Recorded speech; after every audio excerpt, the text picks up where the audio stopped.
여러분, 혹시 장사에 대해서 생각해 보신 적 있으신가요? 여러분의 주변에 있는 음식점, 옷가게, 노래방, 볼링장 같은 오락시설에 이어서 친구들과 술 한잔하러 가는 술집까지 여러분의 주변엔 정말 많은 가게들이 있고 이곳들이 바로 장사를 하는 곳이죠. 그런데 최근 경기가 어려워지다 보니 자영업자들이 많이 힘들어하고 있습니다. 뉴스에서 많이 나오는 말들이죠. 자영업자들의 고통. 그런데 장사가 제일 쉬운 거라고 말하는 사람이 있습니다. 무슨 소리야? 자영업자들 다 죽는다고 어제도 뉴스에서 봤는데? 라고 물으시는 분들이 있을 것 같아서 바로 본론으로 들어가겠습니다.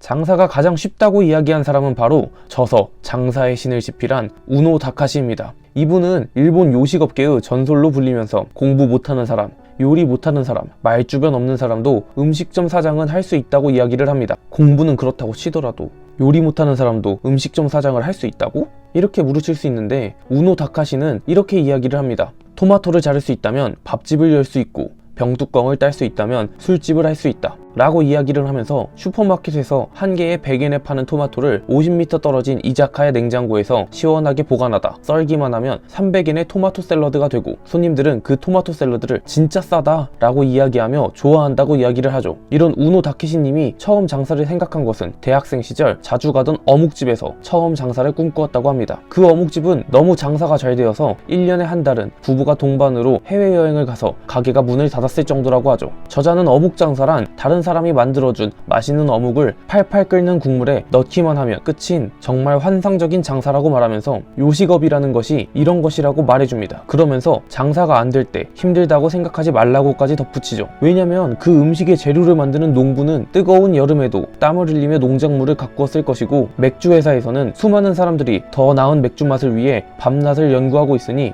그들이 만들어준 음식을 가져와 간단한 조리 과정을 거친 후에 손님에게 제공하는 우리는 손님이 안 와서 장사가 잘 안 될 때도 왜 장사가 안 될까 하는 고민보다는 우리 인테리어 이런 걸로 바꿔볼까? 새로운 메뉴로 이런 건 어떨까? 하면서 즐거운 일이라고 생각하며 즐기라고 이야기를 합니다. 그리고 실제 손님이 몇 명 안 와서 하루에 15명의 손님만을 받았다면 오늘 장사가 참 안 되었다 라고 생각하지 말고 생면부지였던 손님 15명을 만나게 된 것이라 생각하고 15명이나 되는 사람들이 나의 가게를 선택해 주었다는 것에 감사하라고 이야기를 합니다. 저자의 이런 마음가짐이 조금 독특하다고 생각되지 않으신가요? 왜 저자는 이런 마음가짐으로 장사하기를 권하는 것일까요? 그 이유를 이 책에서 저자는 장사는 손님에게 마음을 주는 것이다. 오늘은 어떤 걸로 손님을 즐겁게 해줄까? 라는 생각을 하며 장사를 해야 한다고 이야기를 하고 있습니다. 저자의 예시들이 있는데요. 저자가 자신의 제자 중 한 명의 가게에 갔었는데 손님이 족발을 자르게 가위를 달라고 요청했다고 합니다. 그리고 저자의 제자는 손님에게 가위를 가져다 주었다고 하죠.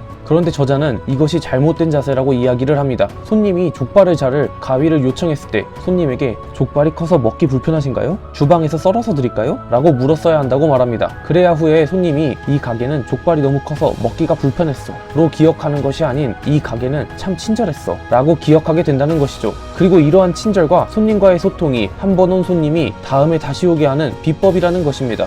저자가 매우 중요하게 이야기하는 이 책의 내용이 있는데 장사가 잘 되고 싶다면 어떻게 새로운 손님이 오게 하지? 보다는 어떻게 하면 오늘 온 손님이 다음에도 오게 할까? 를 생각하라고 합니다. 그리고 그에 대한 해답이 바로 저자가 중요시하는 장사는 손님에게 마음을 주는 것이다 와 오늘은 어떤 걸로 손님을 즐겁게 할까? 로 나오게 된 것이죠. 그리고 이렇게 손님을 즐겁게 하고 다시 오게 하는 비법 몇 가지를 책에서 이야기를 하는데요. 그 대표적인 예로 손님에게 서비스를 제공하는 것과 손님의 이름을 외우는 것이라고 이야기를 합니다. 프라이드 참 잘하는 집을 프랜차이즈화하고 유튜브 장사의 신을 운영하는 은현장님도 이런 이야기를 하셨었죠. 손님한테 그거 준다고 너 안 망해. 근데 그거 안 주면 망하는 거야. 우노 다카시도 비슷하게 이야기를 합니다. 손님들이 왔다면 손님들에게 오늘 들어온 재료들 중에서 맛있다고 생각하는 것을 서비스로 조금씩 제공해보라고 말이죠. 오늘 어떤 생선이 들어왔는데 싱싱해요. 한번 맛보세요. 이렇게 말하며 회를 몇 점 썰어서 손님에게 제공한다던가 또는 토마토를 쓱쓱 썰어서 토마토 샐러드로 만든 후에 서비스로 제공을 하라는 것이죠. 이렇게 서비스를 받은 손님은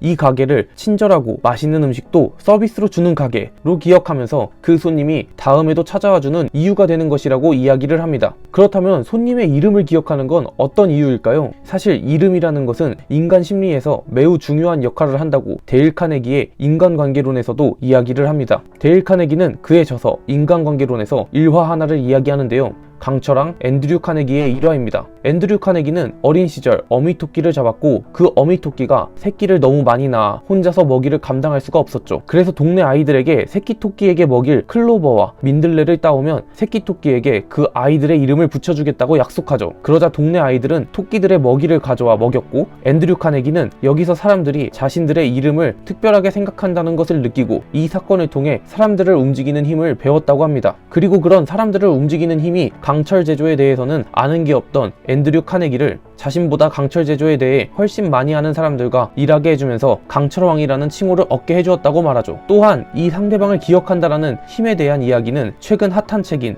세이노의 가르침에서도 나옵니다. 세이노의 가르침에서 어느 소아과 의사가 양심을 속이지 않고 돈을 더 벌 수 있는 법을 세이노님에게 물어보았다고 합니다. 그리고 세이노님은 그에 대해서 이렇게 이야기를 해주었다고 합니다. 소아과 의사가 인기가 있으려면 보호자인 엄마들에게 인기 있는 의사 선생님이 되어야 하고, 그러려면 소아과 환자가 왔을 때 보호자에게 남편의 직업이나 가족관계 같은 개인적인 것들을 물어보고 애들에게도 이것저것 물어보라 라고 이야기를 해주셨다고 하죠. 그리고 그렇게 물어본 내용을 진료 기록에 자기만 알아볼 수 있는 문체나 영어로 기록해놓고 다음에 환자가 다시 오면 그 내용을 보고 남편이 이러저러한 일을 한다고 하셨지요. 요즘은 어떠세요? 둘째 아이는 요즘 어떻습니까? 라고 물어보며 말을 많이 하고 관심을 적극적으로 보이라고 조언을 합니다. 이게 어떤 말일까요? 앤드류 카네기와 세이노님 두 분 다 상대방의 마음을 끌어당기는 이야기를 하고 계시는 것입니다. 그리고 그 끌어당기는 방법은 상대방의 이름과 상대방에 대한 관심 표현이죠. 이 방법을 우노 다케시는 장사의 신에서 이런 식으로 예시를 들어줍니다. 예를 들어 홍길동이라는 사람이 와서 맥주를 시킨다면 1번 테이블에 맥주 하나요? 라고 외치는 대신에 홍길동씨 테이블에 맥주 하나 시원한 거로 가져다 주세요 라고 외치라는 것이죠. 물론 손님의 이름을 외우는 것이 쉽지는 않겠지만 이런 노력들이 손님들의 마음속에 가게와의 연결고리를 만드는 것이고, 그렇게 마음에 가게와 연결고리가 생긴 손님들이 다음에도 우리의 가게를 찾아준다는 것입니다. 이렇게 이 책은 어떻게 손님의 마음을 움직이는지 알려주며 그 마음을 움직여 돈을 버는 장사를 알려줍니다. 재테크를 다루는 채널에서 제가 이 책의 내용을 올리는 이유는 재테크를 함에 있어서 시드머니는 필수이고 그 시드머니를 버는 많은 방법 중에 이런 장사도 있겠다는 생각이 들어서입니다. 그리고 이 장사의 신이라는 책은 장사뿐만이 아니라 사람의 마음을 움직이는 법을 알려주는 책이라고 생각이 들어 굳이 자영업에 종사하는 분들이 아니어도 읽는다면 사람들의 마음을 움직이는 힘을 익혀서 돈을 벌고 시드머니를 모으는데 도움이 될 것이라고 생각을 합니다. 이 영상이 여러분에게 도움이 되었으면 좋겠습니다. 영상 시청해주셔서 감사합니다. 재테크하는 청년이었습니다.